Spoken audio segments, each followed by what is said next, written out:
Soy Bravo y esto es Franco y Bravo. El bravo soy yo. Soy Oscar Eduardo Bravo, les doy la más cordial bienvenida a Franco y Bravo, este programa que se emite de lunes a viernes de 8 a 9 de la noche a través de ATV+.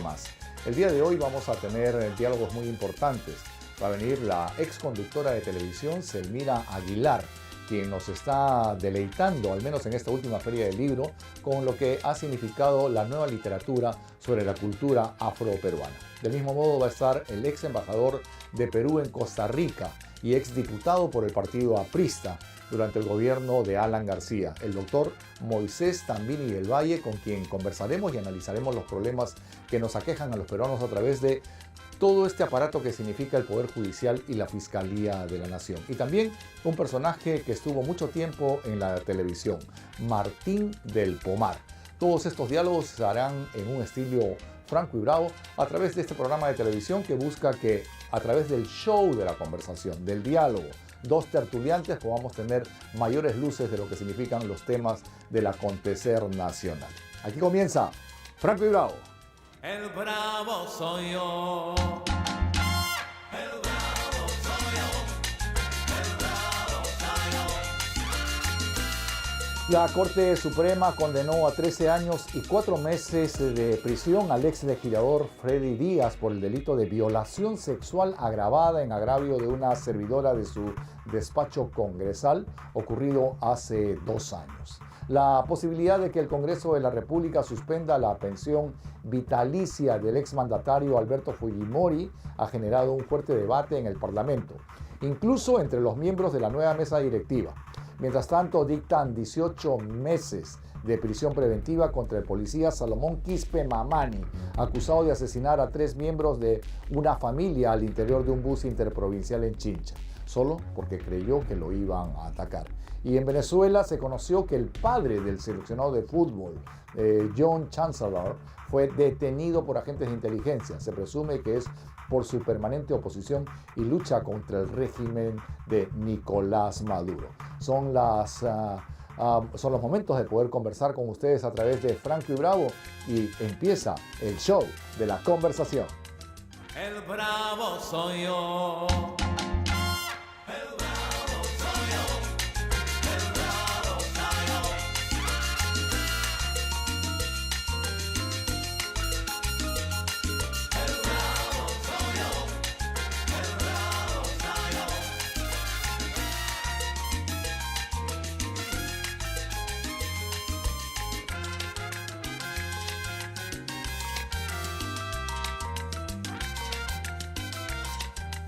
Bien, vamos al diálogo directamente. Doctor Tambini, encantado de saludarlo, hasta que me tumbe el kiosco. ¿Cómo está usted? Para mí una satisfacción y una gran alegría saludarte, mi querido Oscar. Somos amigos de muchísimo tiempo. Muchísimos años, ¿no? De muchísimos años. Sí, He visto, yo seguía su carrera política, sobre todo en los años 80, cuando usted era diputado por Junín. Y era la época del terror, la época de Sendero Luminoso, así del MRTA. Así es. Nuestras vidas estuvieron en peligro, estuvimos amenazados, los políticos, los periodistas. Atentaron 3 veces. ¿Contra usted? Contra mi ¿Ah, sí? vida. No sabía eso. Dinamitaron mi casa de Huancayo. La segunda vez en el distrito de Huayucachi, cuando estuve repartiendo paquetes escolares para los estudiantes de primaria de ese distrito, aledaño a Huancayo. Entraron los terroristas, felizmente la gente que me custodiaba, que me quería, me pasaron la voz. Esos no son músicos que están entrando, sino traen envueltos, ¿no?, en las metralletas, de tal manera que es preferible que usted, señor diputado, se retire antes de que ocurra esa tragedia. Qué momentos tan difíciles los que hemos pasado Sí, los peruanos, sí. ¿no? Y deberíamos de tener memoria sobre lo mismo. Son 64.000 peruanos las víctimas directas entre muertos y desaparecidos, pero somos los 33 millones de peruanos los que hemos pagado las consecuencias de este delirio de terror y sangre que nos trajo Sendero y el MRTA, y eso nunca debe de olvidarse. Lamento yo que no se haya incorporado en la currícula de los estudios, De los tanto de colegios, ¿no? primaria y secundaria, para que nuestros estudiantes, la niñez y la juventud, conozca y sepa qué es el terrorismo, quiénes protagonizaron, quiénes atentaron contra el Perú, los intereses de los pueblos, derribando torres de alta tensión, matando gente, extorsionando a muchos empresarios, ¿no? Hemos pasado verdaderamente. ¿Y cuántos mártires de la política? Orestes Rodríguez. No solamente Orestes Rodríguez, ¿cuánto? al negro que le llamábamos, Claro. amigablemente. Nuestro rector de la Villarreal, Exactamente. Orestes, que fue ministro de Trabajo. A él y a su hijo lo mataron juntos después del partido de Fulvito en San Borja. Y así cientos. O sea, ha habido un martirologio, ¿eh? En Huancayo lo mataron a mi gran amigo, compañero y compadre, ¿no? Félix Ortega Arce. Claro, Félix No, Ortega Félix. Arce también. Al padre de Vladimir Cerrón, no solamente lo mataron, lo desaparecieron. Así es. Nunca, así hasta el es. día de hoy, Así el padre es. de Vladimir Cerrón Así no es. se supo qué se supo de él, ¿no? Claro. ¿Qué tal violencia tan fuerte la que vivimos? Cuando yo tuve la oportunidad de ser catedrático en la Universidad del Centro, porque yo radicaba en Huancayo, ¿no? Precisamente el papá de Vladimir Cerrón fue mi alumno, pero se les conocía su tendencia eminentemente Ultra izquierdista, izquierda. de ultra izquierda, De izquierda, ¿no? ¿no? Y ya cuando pasaron los años, sé que él se incorporó incluso como profesor de la Universidad Comunal del Centro, que después ya se llamó solamente Sí. Universidad del Centro, y allí es que han atentado contra él. Doctor Tambini, usted tiene 89 años, pero sigue en el ejercicio profesional. Sí. Sigue gracias ejerciendo a Dios. como abogado. Ya no tanto. Yo he optado por dedicarme más a dirigir la escuela de posgrado de la Universidad San Martín de Porres. Está al frente de ella. Qué bueno. De ella, Qué sí. bueno. O sea, sigue dictando cátedra, Ya no, dirijo. dirige la escuela de dirijo, posgrado. Las maestrías y doctorados en todas las facultades que tiene la universidad, en Derecho, Qué fuerte, qué Medicina. trabajo fuerte. ¿eh? Sí, sí, Un sí. trabajo intelectual, académico. Pero muy interesante, porque vamos actualizándonos permanentemente, vamos mejorando la calidad de enseñanza en cada una de las maestrías y doctorados, de tal manera que ahí me tiene. Es usted el patriarca de los Tambini y en su familia hay mucha gente vinculada al derecho. Hija notaria, hijos abogados, nietas jueces, las nueras, en fin, todos están metidos en el mundo del derecho. ¿eh? Exactamente. Y eso que, por ejemplo, en mi caso, ¿no? Nosotros no le hemos orientado ni le hemos aconsejado que siguieran la carrera del derecho. Sí, es la vocación Mi de esposa, San la Nazario. doctora Nancy Ávila León de Tambini, ha sido magistrada del Poder ¿Vocal Judicial, superior? Vocal superior de Lima. ¿Usted también ha sido vocal superior? Y ¿En también Huancayo, en Junín? he sido vocal superior de Lima, ¿no? Pero nuestros hijos se han inclinado por el derecho. Por el derecho, ¿no? Por el derecho. Una sí. familia vinculada al derecho. Doctor, usted como hombre no solamente de derecho, sino también como maestro, como catedrático, me imagino que tendría una nota como para calificar como político a este Congreso de la República. ¿Lo aprobaría? ¿Lo desaprobaría? Con raras excepciones, lamentablemente, el Congreso actual está integrado por personas que no están preparados para ejercer esa función.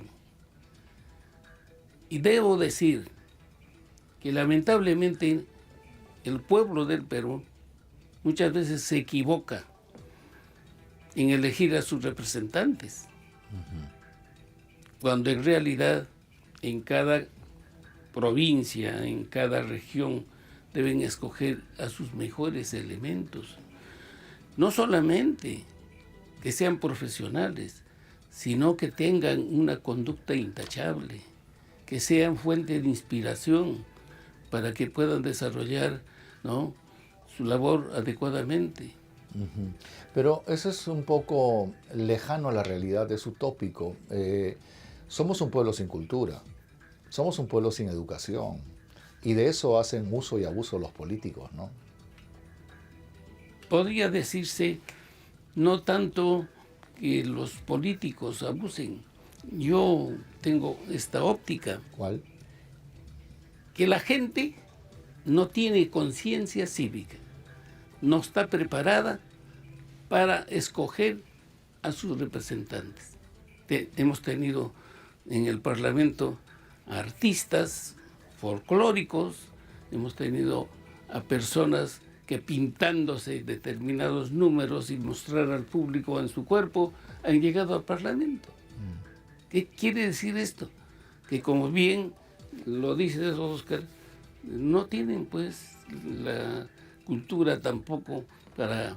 Y tampoco la intención del cambio, ¿no? Porque si hubiese una conciencia real, pues habría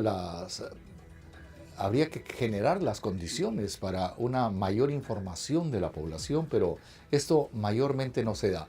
Y uno de los que ha sufrido en estos procesos electorales y políticos ha sido su partido. Exacto. El Partido Aprista desapareció. No ha desaparecido. El APRA nunca muere. El APRA nunca muere. Al contrario, ahora más que nunca, después de la reinscripción, que ya ya están reinscritos. Gracias a la gestión de nuestra secretaria general, la compañera Belén García, especialmente del secretario de organización Enrique Melgar, Pepe Pimentel, es decir, todos, y los secretarios generales regionales y provinciales del Perú, nos hemos movilizado todos para lograr nuestras reinscripciones. Vuelve el APRA. Vuelve la estrella. Y estoy seguro que vamos a ganar las elecciones. Ah, mire, qué optimista. Casi Sí. todos los invitados a los cuales traigo me dicen lo mismo. Pero vamos a ganar, pero ustedes ya no tienen a Alan García, no tienen un caudillo, no tienen un líder, doctor, que los represente, o ya hay un recambio generacional y hoy día me dice quién es el candidato. no le puedo decir quién es el candidato. Primero nosotros estamos tratando de reorganizarnos adecuadamente en el partido. Luego, con un nuevo comité ejecutivo nacional, una nueva comisión política del partido, se verá este tema de escoger o apoyar a quién lanzamos para la presidencia y las vicepresidencias de la República. Si ustedes son un partido donde han tenido dos caudillos importantísimos, Víctor Raúl Aya de la Torre y Alan García. Exactamente. Desaparecidos los dos, hay una especie de orfandad política en el liderazgo del partido aprista. No hay una figura de recambio. Se habla, por ejemplo, de Carla García, la hija de Alan García, que puede ser un hombre político interesante, pero digamos, no tiene el nivel, el vuelo intelectual del padre, ¿no? Claro, es joven, pero tiene ímpetus.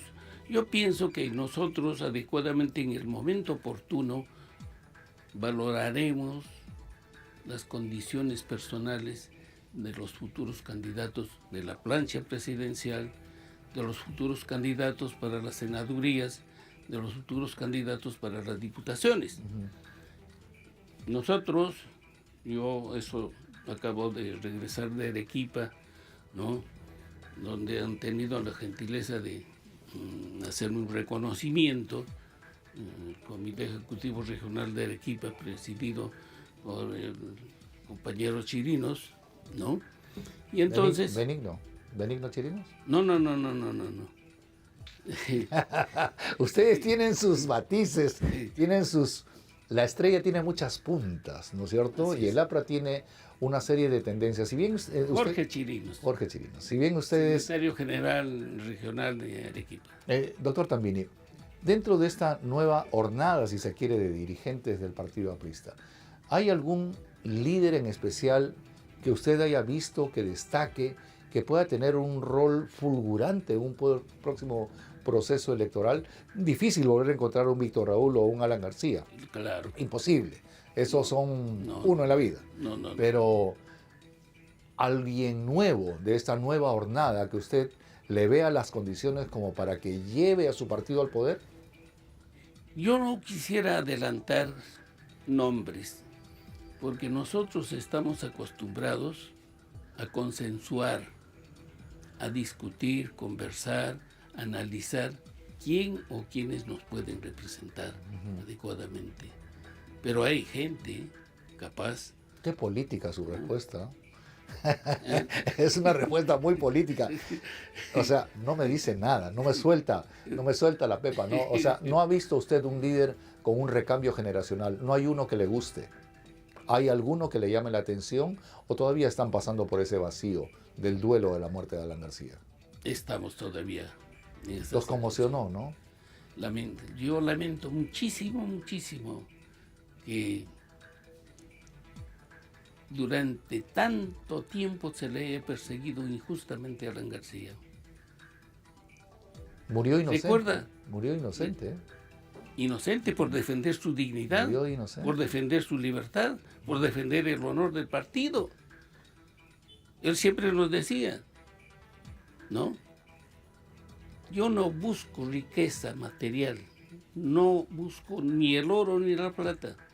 Yo lo que he querido es llegar a la presidencia de la República y servir a los intereses de mi patria.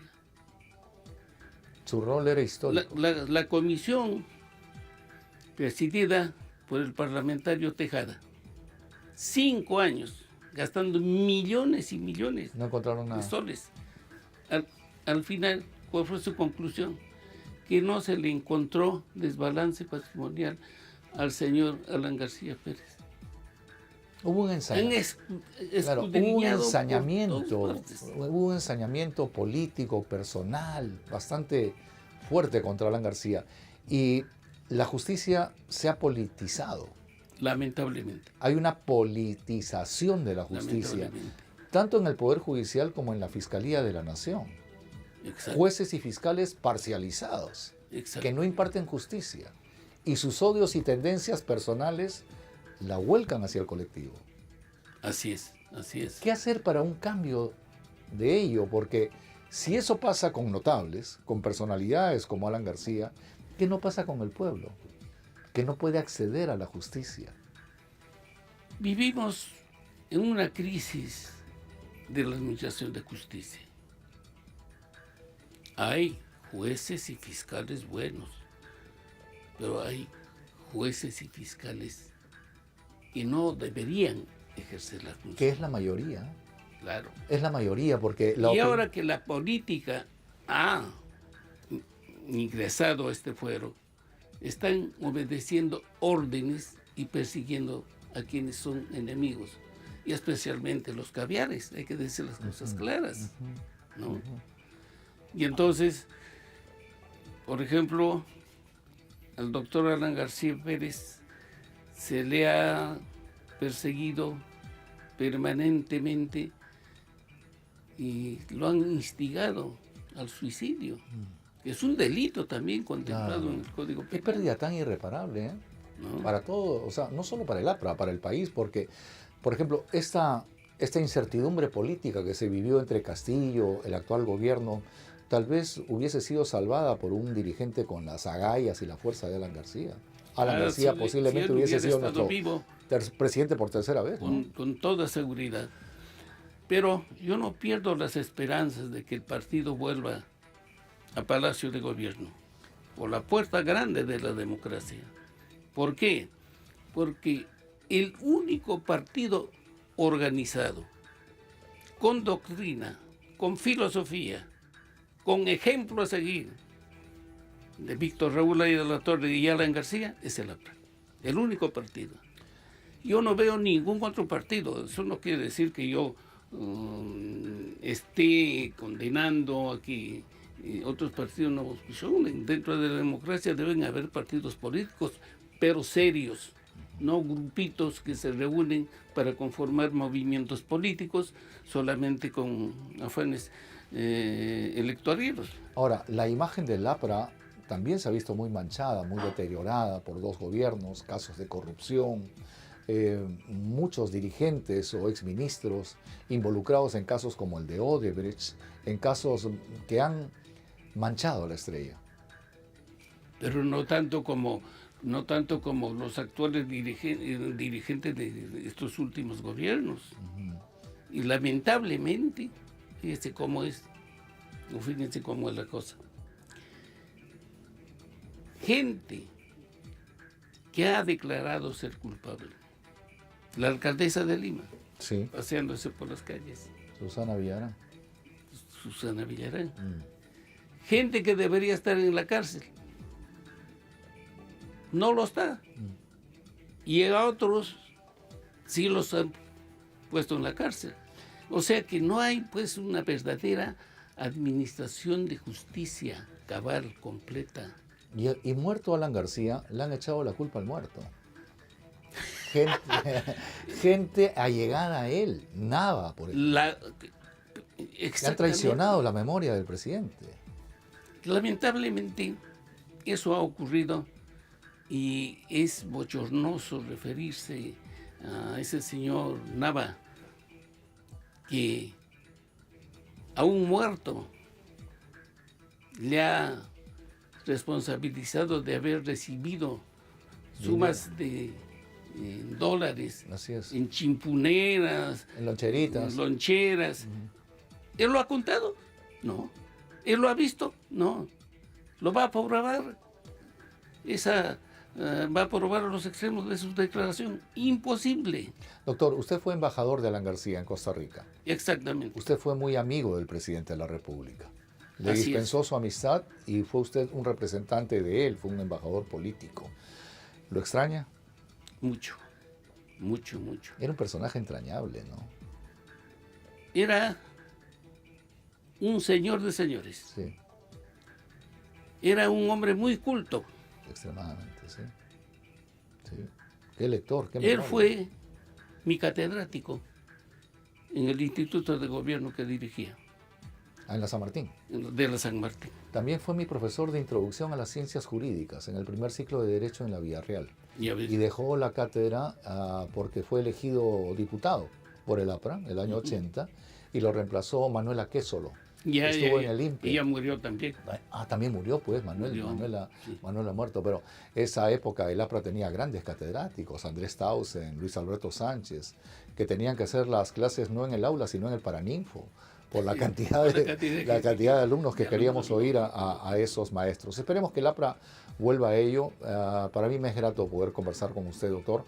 Es usted un hombre que ha vivido muchísimo. Nuestras clases con Alan empezaban a las 6:30 y terminaba a las 11, 12 de la noche. Así es. ¿Qué tal orador, no? ¿Qué tal orador?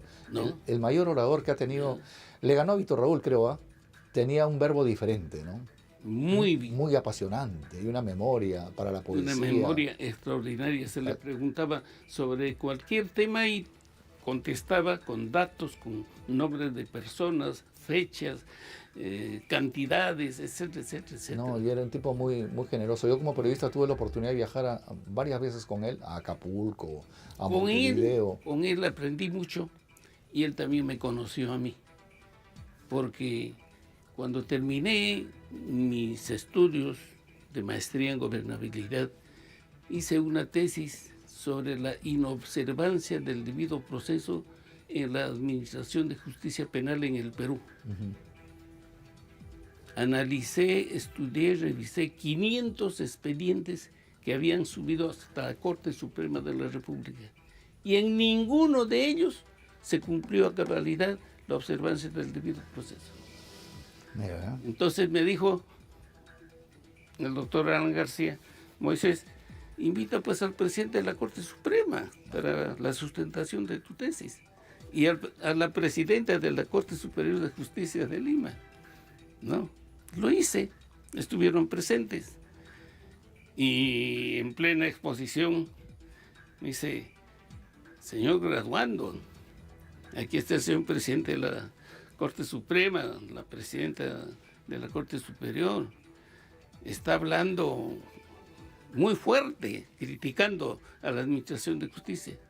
Le dije: me alegro que estén ellos, porque estoy seguro que después de esta exposición de mi tesis van a regresar, ¿no?, a la Corte Suprema y a la Corte Superior de Justicia de Lima y va a reunir a todos los magistrados para que hagan llegar todas las observaciones que les he hecho, toda la crítica que estoy haciendo, en bien de la mejora de la administración de justicia, no otra cosa. Claro que sí. Pues doctor, hay mucho por conversar con usted, espero tenerlo en otras oportunidades, lo veo muy bien, lo veo muy lúcido, para suerte de todos los amigos y de toda su familia, y no creo que se presente al próximo proceso electoral, ¿o sí? ¿O quiere ser senador? Yo pienso. Ah, qué bien. Yo pienso. Qué bien. Yo pienso, bueno, su yo aporte, pienso, su aporte va a ser muy valioso. Espero que en plena campaña conversemos muchísimas veces.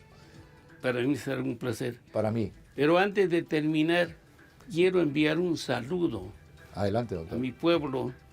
Yo nací en el hermoso distrito de Quilchaca, de la provincia de Huancavelica. Ah, esto es Huancavelica. Runasimi, Huayquey, Huiracocha.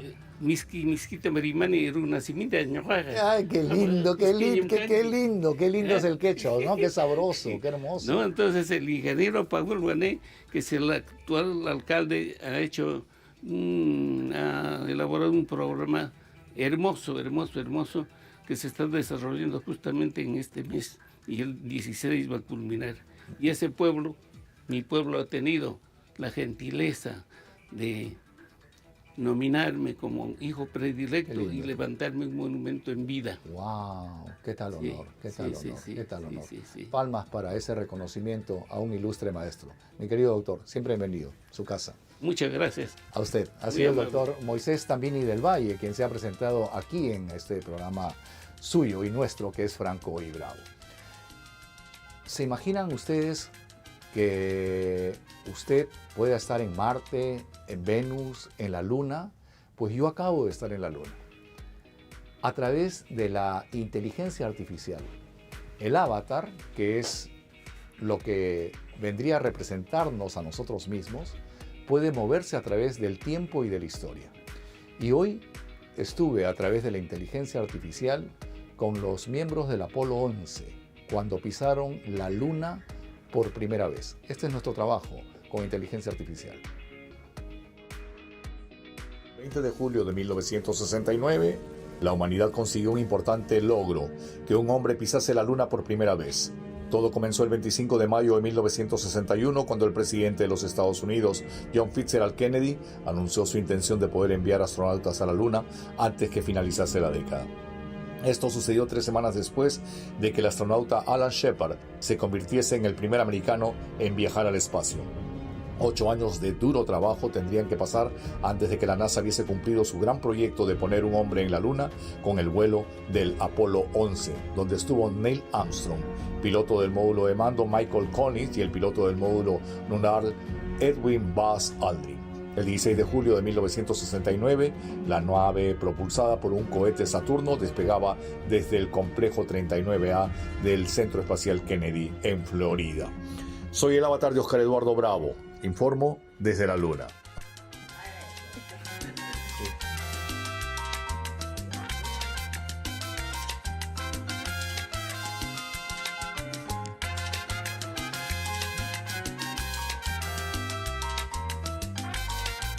Soy Oscar Eduardo Bravo, está usted en Franco y Bravo, de lunes a viernes de 8 a 9 de la noche a través de ATV+. Selmira Aguilar Candiotti es una destacada conductora de televisión que la vimos durante mucho tiempo en pantalla, locutora, presentadora de noticias, una mujer muy hermosa que ganó también reinados de belleza, y una flor de ébano que esta noche nos acompaña. ¿Cómo estás, Elvira? ¿Cómo estás, Encantado Oscar? de saludarte. Bienvenida, amiga. Sin vernos. Muchos años. Porque además somos parte de la promoción de la televisión, ¿no? Cierto. O sea, Tú estamos estuviste por una ahí. época en Global también, ¿no es cierto? Sí, claro. Estuviste en claro Global, que sí. en la época que estábamos con Vittorio de Ferrari, Así es, Marcelo así Cunio, es, ¿no es así es. cierto? Ahí tuve un programa cultural y además hice programas de música criolla también. Claro. Pero bueno, a ver, ¿qué quieres saber? Pregúntame para... De todo.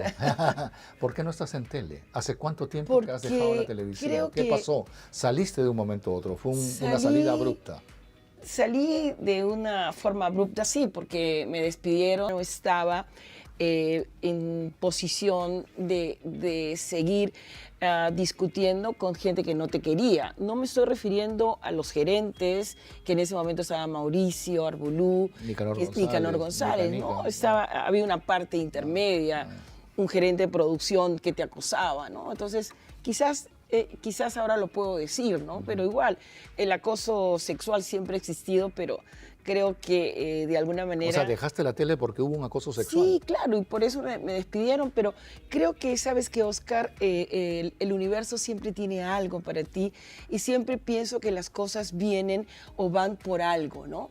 Creo que de allí mi vida cambió, me convertí en empresaria y ahora después de tantos años, ya tengo desde el 2012, convertida en escritora, investigadora y además soy una editorial independiente, de manera que creo que era un paso en la vida para llegar a ser lo que soy ahora plenamente feliz de lo que hago y dedicarme a este tema que es la reivindicación de la etnia negra, de los negros en el devenir de la historia del Perú desde la creación de la nación, pasando por la independencia y en este momento que estamos celebrando el bicentenario de Ayacucho, acabo de presentar un libro donde se conoce la intervención de los negros tanto en Junín como en Ayacucho.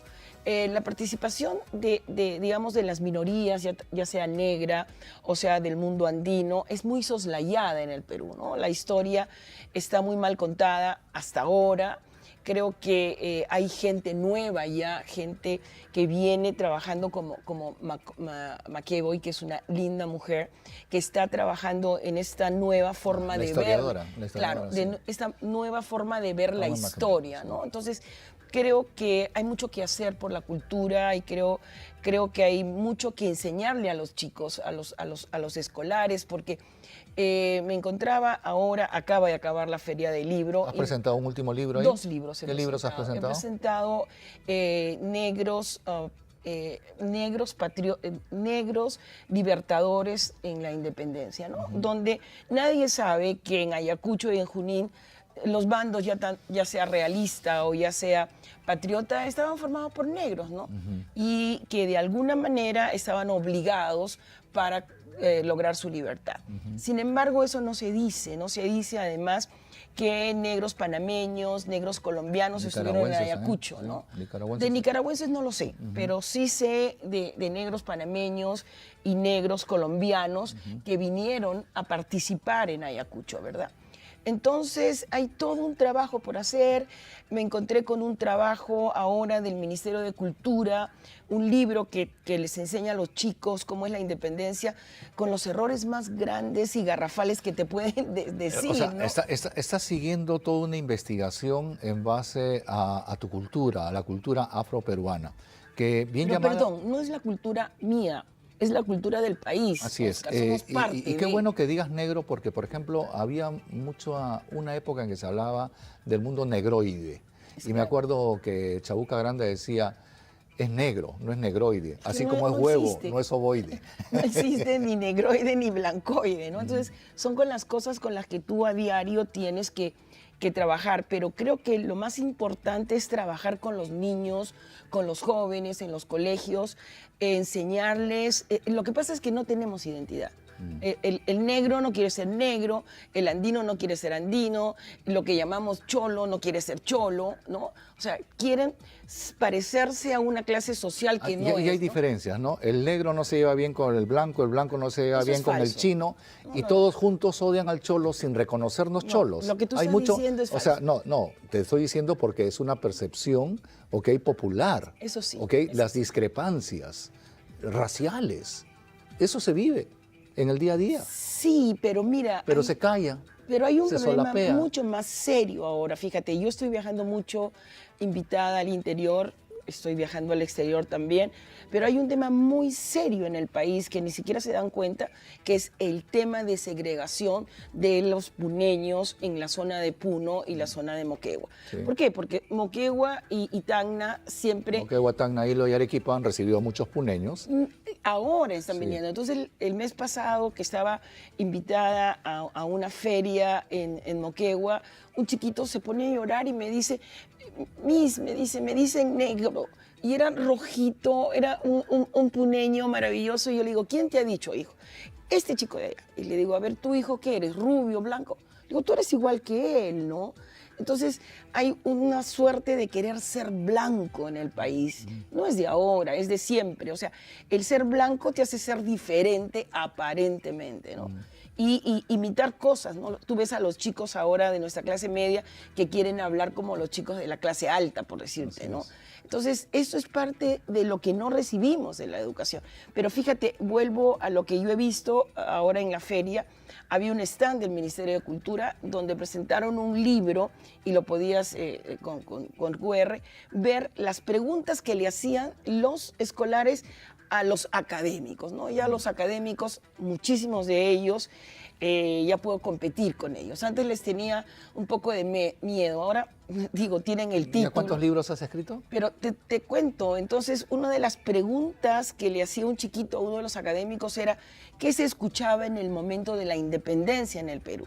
Y el historiador o académico le dice, hijo, se escuchaba el yarabí. Una mentira tremenda, porque ya se escuchaba lo que era la chicha, ¿no? Una canción que si la ves en YouTube la vas a encontrar y vas a ver cómo el pueblo, antes de que San Martín entre, ya desde 1820 se cantaba la chicha, que ha sido compuesta por la misma gente que compuso el himno nacional, ¿no? Porque la gente esperaba a San Martín. ¿Cuántos libros has escrito, Sena? 15, no sé cómo, pero 15. 15 libros. Ahora poco se ha escrito uno sobre Alianza Lima. Sí. Primera vez que una mujer escribe sobre fútbol. Sí, Oscar, pero ha sido providencial. Ha sido providencial por dos cosas importantes. Primero, porque a mí nunca me gustó el fútbol. Segundo, tampoco me gustaba Alianza, porque a veces cuando tú eras joven te decía, ah, negrita, tú eres de Alianza Lima. Entonces yo decía, pero ¿por qué los negros todos tenemos que ser No de me digas Alianza que eres de Lima? la U. ¿Tú eres de la U? No, no soy de la U, pero estoy a punto, muy poquito de convertirme, siempre he simpatizado con el Cristal. Pero después de haber vivido lo que he vivido en el estadio de Alianza, que nunca había ido, después de haberme, digamos, interiorizado en la vida de Alejandro Villanueva, con todas las mentiras que se dicen, ¿no? De que murió alcohólico, de que era gallero y todos esos mitos, había que desmitificar eso, ¿no? Entonces, Lo que sí es cierto es que Alejandro Villanueva, junto con esa selección, dio una cátedra de dignidad. así es. Porque le pararon el macho a Adolfo Hitler. Así es. Cuando le ganaron a Austria y le anularon 3 goles. a Así Perú, es, así ¿no? es. Ahora, yo estoy convencida, Oscar, yo he podido lograr, de acuerdo a lo que he investigado, de qué etnia posiblemente de África pudo haber llegado su abuelo. Porque si tú te remontas, ¿no? Él nace en 1902, súmale los años de vida del padre, y de ahí súmale lo del abuelo. Es muy probable que el abuelo haya sido esclavo. Y las características de Alejandro Villanueva son sensacionales. 1,96 m Claro, con 17. manguera. Además, la fuerza con la que se opone a los blancos y a las autoridades. Y estoy casi segura que es el que él dice, nos regresamos. Porque si Era líder, pues. Era líder, Era ¿no? líder. Él decía quién trabajaba, quién jugaba o quién no, Claro, no él era jugaba, líder, ¿no? claro. Era líder, Era líder. así como se impone cuando tú sabes que los eliminan, ¿no? de los equipos por cerca de 2 años. Entonces, Sí. ahí tienes todo el tema del negro que va a buscar cosas. Bueno, nos eliminaron, ahora jugamos con otro nombre, Claro, con los claro, íntimos, ¿no? claro. Entonces, es una delicia no es un libro de fútbol, es un libro de historia, ¿no? De ver qué pasó con el negro en el fútbol y qué aporte tuvo Alianza en digamos, en la sociedad afroperuana en su conjunto, porque no podemos negar que Alianza Lima cambia la estructura de la, Claro. ¿no? Y lo vuelve pues un deporte de masas, un deporte popular donde definitivamente Alianza Lima está totalmente identificado con el pueblo, como Colo-Colo en Chile, Boca Juniors Así en es, Argentina. así es. Es un club de masas. Elvira, muchas gracias por haber No, venido. Espero ustedes, sí. conversar nuevamente. Y Hay mucho también- para hablar contigo. Y también agradecer a Max, ¿no? A Max Obregón, que ha sido mi director, mi jefe en el periódico. Cuando yo aprendí a dar vuelta a las En el diario Hoy. noticias, Eso me enseñó Max. Muchísimas bueno. gracias. Gracias a ustedes. A ti las gracias. Ha sido Selmira Aguilar y cuando regresemos estará dialogando con nosotros Martín del Pomar, quien fuera el alcalde, uno de los alcaldes más jóvenes de nuestro país. A los 27 años fue elegido alcalde de Barranco. Con esto volvemos a través de Franco y Bravo. El bravo soy yo.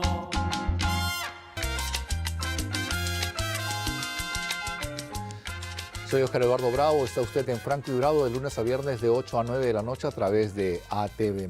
Martín del Pomar fue uno de los alcaldes más jóvenes de nuestro país, a los 27 años. Fue elegido como alcalde de Barranco y tuvo un paso importante por la política. ¿Cómo estás, Martín? Encantado de saludarte. Muchas gracias por traerme a la tele de nuevo. Tú eres un hombre de tele, tú has estado en la tele muchísimo tiempo, muchos años. Empezaste en Nubeluz, eras Golmodi, ¿no? No, de hecho empecé haciendo comerciales de televisión antes. Ah, de chibolo. De shampoo, imagínate. Ahora debería de ¿Qué tal mandarlos. ironía? Debería de mandarlos. No, sí, empecé haciendo comerciales por cuestiones de la vida. Eso me apoyaba bastante para poder pagar mis estudios universitarios. Lo mismo con Nubeluz, que fue un ambiente muy simpático, muy bonito. Estuve muy poco tiempo en Nubeluz, eso sí, pero bastante intenso. Estuve casi, creo que 2 meses, ya no recuerdo bien porque ya ha pasado mucho tiempo. A mí cuando me dicen, tú fuiste alcalde, yo fui alcalde de chiquito, ¿no? Tenía 27. Pero has tenido un paso importante en la tele, porque luego de Nubeluz se te vio mucho tiempo en Canal A, ¿ok? Sí. Estuviste un tiempo con Domingo Palermo y luego estuviste Después de Nubeluz con los hice 3 novelas. novelas también hiciste, Novelas, ¿no? Fuiste sí. galán de Estuve- telenovela. No, era más una especie de extra, pero pagaban bien. Malicia, que fue la primera novela que se hace cuando, ya después de toda la hecatombe económica, se empiezan a hacer producciones peruanas. Lucho Llosa hace la primera novela que se hace en la Casa Aso, que se llamaba Malicia. Y un par más. Y después conduzco unas marchas universitarias en contra del gobierno de Fujimori por el tema del Tribunal Constitucional. Gracias a eso, Domingo Palermo, que era ministro de Educación, que se reúne conmigo para hablar de estos temas, me cuenta que va a salir del gobierno y que quiere a alguien joven para manejar la parte política del canal. Y termino yo haciendo oposición con el ex ministro de Fujimori en el canal A, que es acá al costado, éramos vecinos. Aquí 2 años estuve ahí. Es donde Beto Ortiz tiene su primer programa por primera vez. Guido Lombardi tenía un programa Raúl ahí. Romero, Gianmarco Ciñao. Gianmarco Ciñao, sí, jalan a todas las estrellitas, el buenas. más desconocido era yo. Y de Pero ahí te me sirvió jalan- como un trampolín porque luego las crucidades te llevan a América, ¿no es cierto? Sí. ¿Estuviste 2 años en el noticiero de las mañanas? En el Canal 4 estuve 2 años en el programa que tiene hoy Federico Salazar, pero fue una etapa muy interesante porque fue del 98 al 2001, que hay 2 elecciones, pues cuando Fujimori convoca elecciones, gana, pero se acusa el fraude, Fujimori renuncia, entonces otra vez hay elecciones y ahí estaba yo a los 23 años entrevistando candidatos a la presidencia, candidatos al Congreso, entonces me fogué bastante, fue una experiencia muy grata y me di cuenta que la política era lo mío y por eso después de 2 años de estar madrugando a las 3 de la mañana, que era que me tenía que levantar, termino yéndome a postular a la Municipalidad de Barranco. A los 24 tomo la decisión y después 25, 26 ha sido de campaña. Yo me acuerdo, por ejemplo, en la caída de las torres, la transmitíamos, Claro. estaba transmitiéndola cuando pasó, que no sabíamos qué estaba pasando, ¿no? Claro. Y nos ¿Y por quedamos qué dejaste la tele? O sea, ¿por la política? por la política. ¿Y renunciaste? Sí. ¿Y no le extrañas? Porque volver a la televisión no es fácil, ¿ah? A mí me ha costado 15 años volver a la tele. ¿eh? Sí la extraño, pero como tú bien dices, es complicado. Yo no tengo un partido político, tengo una ideología, yo soy liberal, pero eso hace a veces que la gente no te vea como una persona imparcial, lo cual es absurdo porque no hay periodista imparcial. Todos tienen Liberal. sesgos, ¿no? Confunden a los liberales con derechistas. No, ¿O hay una el- similitud? no hay, ¿Tú no. eres un hombre de derecha? No, yo ¿O eres no soy de simplemente derecha. un liberal? No soy ¿Qué ni de significa derecha ser? ni de izquierda. Ok. El liberal es el que cree que la libertad es el mejor camino para lograr los objetivos individuales y que el Estado, estoy hablando a título personal porque a diferencia de los socialistas que tienen una Biblia, digamos, en determinados libros, nosotros tenemos muchos rangos de liberalismo, ¿no?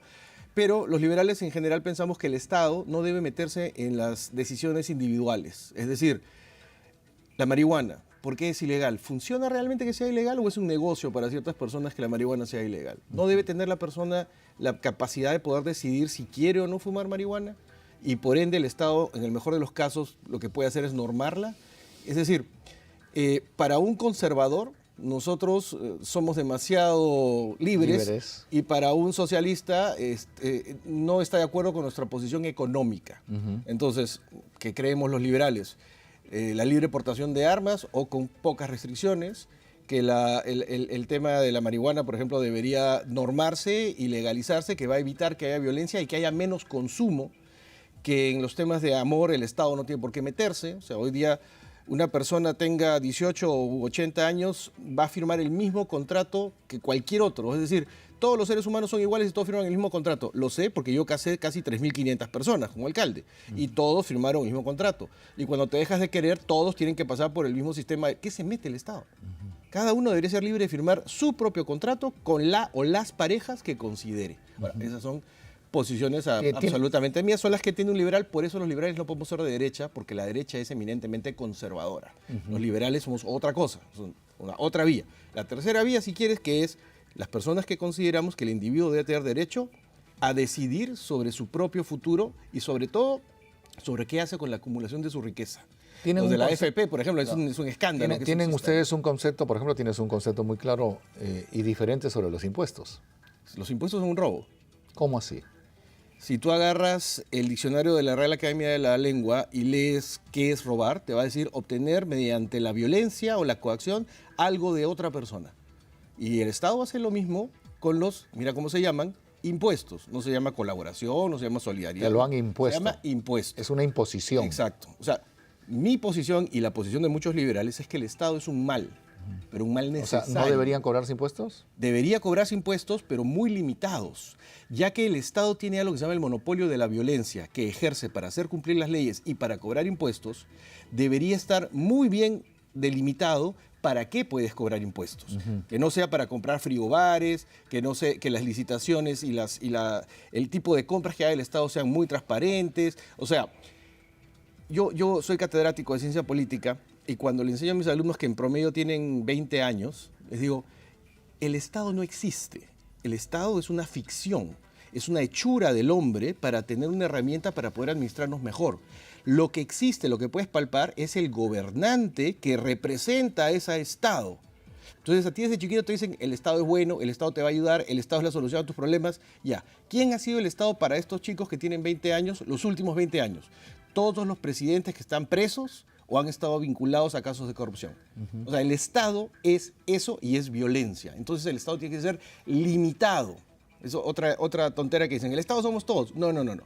El Estado es de quien lo está administrando en ese momento, porque ese tiene la capacidad de decidir por nosotros sobre nuestras cosas. Entonces, sí, Estado, sí se necesita Estado, pero delimitado, que pueda ser vigilado por el ciudadano, que es quien le da el dinero. El Estado tiene un montón de plata. El Estado no tiene plata. El Estado tiene el dinero que recauda de la gente que produce ese dinero.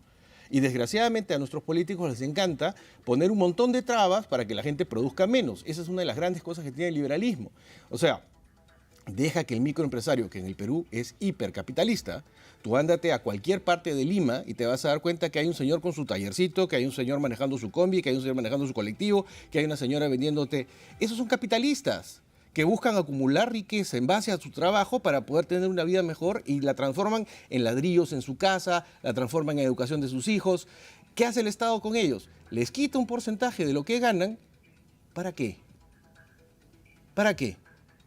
¿O me vas a decir que tú le preguntas a cualquier persona que el Estado le brinda seguridad, le brinda educación adecuada, le brinda salud? No. Le preguntas a cualquiera y te dicen no, pero igual el chip está en la cabeza, pero el Estado el Estado no te va a ayudar. El Estado lo que tiene que hacer es no fastidiar. Te he escuchado con mucha atención. Si te quito la barba y te lo pongo como peluca, estoy oyendo a Milei. Milei tiene ideas parecidas a las mías, o mejor dicho, yo tengo ideas parecidas a las de él. En general, nos nutrimos pues de corrientes similares, ¿no? Estuviste austriaco, con él, ¿no? Estuviste con él. En las redes sociales hay una entrevista que tú haces a Milei en Buenos Aires, que tuvo un impacto, llegó a más de 1 millón de vistas. Te siguen reproduciendo. ¿Qué tal esa relación? ¿Qué tal esa comunicación con en Milei? ese momento muy buena. Hoy ya es muy difícil. Estuve hace poco en Buenos Aires y es casi imposible, pues es el presidente de Argentina, pero su entorno sí, hay contacto con ellos. Están sufriéndola como la sufrimos nosotros después del primer gobierno de García, pero con mucha esperanza están viendo salir para adelante. Y desgraciadamente en el caso de Milei, que no pasó aquí porque Fujimori lo solucionó entre comillas con un golpe, no fue la mejor solución, Milei sí tiene que negociar pues, políticamente con la gente que tiene en el Congreso para que sus medidas vayan entrando de a pocos, ¿no? Además que Argentina es un país federado, entonces ahí también hay otra negociación. Las ideas de Milei eran muy radicales, pero a la hora de pisar tierra, tú tienes que acomodarte un poco para que se vuelva posible lo que tú quieres hacer, que sea sin llegar a lo que fue Macri, que se demoró mucho y eso evitó que se hicieran los cambios. Milei ha entrado de cierta manera con la famosa cortadora electrónica, La sierra eléctrica. La sierra eléctrica, y ha hecho mucho. Yo creo que en el Perú lo que se necesita es algo similar en algunos aspectos para permitir que el Perú produzca. Ese similar lo has encontrado en Libertad Popular, en Rafael Belaúnde Llosa. Ahora estás militando en esa agrupación política, está Pedro Cateriano, estás tú, está Rafael Belaúnde. Hay gente que ha estado muy ligada a Mario Vargas Llosa en el movimiento Libertad. Así es, también está Diana Álvarez Calderón, por ejemplo. Sí.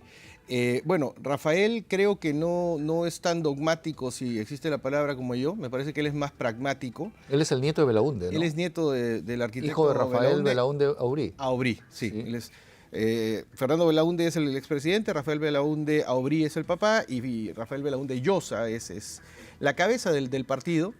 Efectivamente hay varias formas de pensar, no todos coincidimos, pero eso es lo bonito del partido, que todos vamos sumando, vamos compartiendo ideas y se nos respeta la manera de pensar. Compartimos la idea, eso sí, de que probablemente el candidato a la presidencia deba ser Rafael Belaúnde y que... ¿Por qué? ¿Qué condiciones especiales tiene porque fuera del apellido? Al margen de eso, Rafael es una persona que por su trayectoria de vida ha recorrido el Perú completo. Él ha trabajado mucho tiempo en Cofopri y su chamba era buscar fuera de Lima los lugares donde se tenía que formalizar propiedad. Entonces ha recorrido el país varias veces, ha vivido cerca de 6 años en Cerro de Pasco por su actividad empresarial, no se quedó en Lima aprovechando las cosas que te puede dar el apellido, como dices, sino que se fue a Cerro de Pasco a pelearla, le fue muy bien empresarialmente, conoce el país bastante bien. De hecho, la campaña no la estamos empezando en Lima, hemos estado en el BRAEM hace 2 meses, estamos empezando una gira por Arequipa, Puno y Cusco. ¿Y cuál es tu intención personal? ¿Vas a postular? ¿Quieres llegar al Congreso? ¿Quieres ser diputado? ¿Quieres ser senador? Creo que mi vida va por ahí. Me gustaría entrar al Congreso, todavía no tengo fijo en qué, estamos comenzando, pero creo que lo primero es empezar una campaña de tocar la realidad de cada zona del país, ¿no? Porque si en mi caso, si yo voy, me gustaría ir al Senado, y este es un tema nacional, senador, entonces el asunto es ir y en la cancha empaparte, porque, a ver, no nos vamos a mentir, todos tenemos que vivir y el día a día te absorbe y tú estás sumergido en tus actividades, conoces tu ámbito, pero si quieres postular a una representación, tienes que sacrificar un poco tu desarrollo personal y empezar a viajar en el hoy y ahora, porque el país de hoy no es el de hace 5 años, es el de 10 años, o sea, hay que visitar, escuchar a la gente, entender cuáles son los problemas de hoy, más o menos tienes una idea, porque ahora con las redes la información viaja muy rápido, pero creo que es lo que hay que hacer y es lo que el partido está empezando a hacer. ¿Extrañas la tele? Bastante, te da una adrenalina muy interesante. ¿Estás buscando hacerlo? Lo que tú me dijiste es verdad, yo tuve una alcaldía muy polémica en el buen sentido de la palabra, como buen liberal privaticé y concesioné todo lo que pude. Pero eso de las concesiones te ayudó, Alan García. Yo recuerdo que Alan García aplaudió lo que tú hacías en Barranco, pero ahora, por ejemplo, en Barranco hostilizan al empresario. ¿Cuántos millones de dólares se están perdiendo, por ejemplo, por el cierre de Bordemar? Yo era enemigo de Alan García y la única persona que públicamente apoyó las concesiones que yo di fue Alan García. A raíz de eso me acerqué a conversar con él y creo que podríamos decir que entablamos una especie de amistad, conversábamos de vez en cuando. Fue mi profesor en la maestría de Administración de Políticas Públicas. Gran maestro. Y sí, yo creo que el Perú pierde un gran político cuando sucede lo que sucede. Pero lo de Barranco es un ejemplo claro de cómo la izquierda, y me gusta mucho haberlo hecho en Barranco, que es un distrito, caviar. Para algunas personas es un distrito caviar, pero yo creo que es un distrito que piensa más bien. Y aquellos que por dogma se oponen simplemente porque consideran que eso no es de izquierda, vieron que eso sí era efectivo. La Municipalidad de Barranco es dueña de esos locales, es dueña de esas concesiones, o lo era. Lo era, porque ahora lo es la Marina, pero Ahora es la Marina, efectivamente. Es un tema para hablar un montón. Martín, gracias por haber venido. No, muchísimas gracias por estar Y aquí. hay que oír estas voces de gente como tú que quiere hacer cambios en la política. Muchas gracias. Encantado, un placer. Ha sido Martín del Pomar quien se ha presentado aquí a través de Franco y Bravo. El día de mañana estamos nuevamente con un nuevo programa. Soy Óscar Eduardo Bravo. El Bravo soy yo. Tupanachi Cama. El bravo soy yo.